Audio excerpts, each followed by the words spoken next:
Anyone who knows me knows how much I love organization. Like, I really, really love it.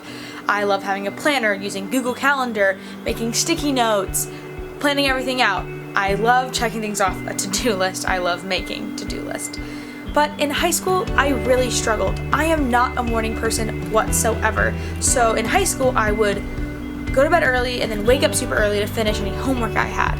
But typically I was miserable, I was still exhausted, and my homework was not that well done.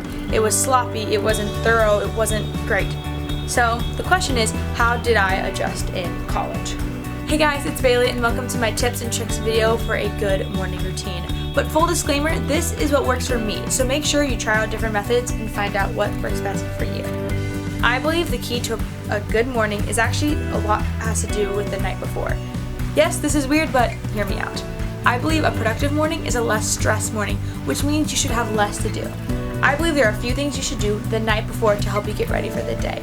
So here are some tips and tricks on what you should do the night before and how to have a productive morning. One thing that I always really encourage is to check the weather the night before. Me and my roommate both do this. It's as easy as checking the weather app on your phone so you know how to plan ahead in case it's raining or something. We are in SoCal, so that typically doesn't happen, but it's still really important to check and make sure you're ready for the day.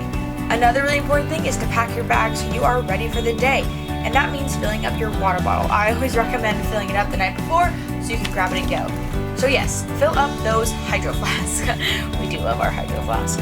Another thing that is also really important, I believe, is to make a to-do list for the next day so you know what to do. And another really important thing is to get sleep. You'll never regret getting more sleep.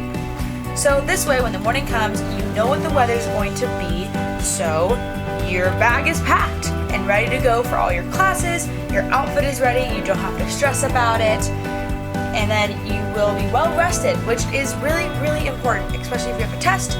You will know what you have to do that day, your water bottle will be filled, and then you can make time in the morning for things like a devotion. I like to start my mornings with a Devo, which is typically some Bible reading, and then I read my Jesus Calling devotion, and then I typically journal about it. Another thing I like to do is listen to worship music in the morning. It really helps me get ready for the day and set my mind. And if I have time, I like reading about 10 minutes of whatever current book I am reading. And that's my morning routine, so thanks for watching my vlog and see you guys next time. Bye!